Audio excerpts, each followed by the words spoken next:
સુરતના સિદ્ધનાથ મહાદેવનું મહાકાલના અવતારમાં શણગાર વિશિષ્ટ અને ભવ્ય હોય છે. આ શણગારમાં મહાદેવની શ્રેષ્ઠતા, શક્તિ અને ભયંકરતા દર્શાવે છે.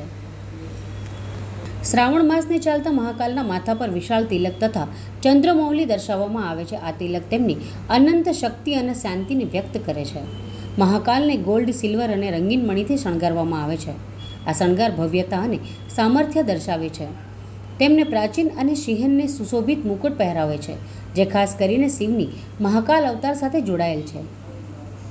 તેમની મૂર્તિને સાંજના સમયે વિશિષ્ટ રીતે શણગારવામાં આવે છે, જેમાં તીખી અને આકર્ષક નકશાની સાથે તે પ્રકારના આભૂષણનો ઉપયોગ થાય છે.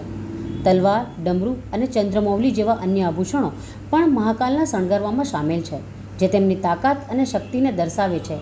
આ શણગાર ન માત્ર શુભકામનાઓ અને ભક્તિ માટે છે, પરંતુ મહાકાલની વિશિષ્ટ શક્તિ અને તેઓની ભવ્યતા દર્શાવવા માટે પણ છે.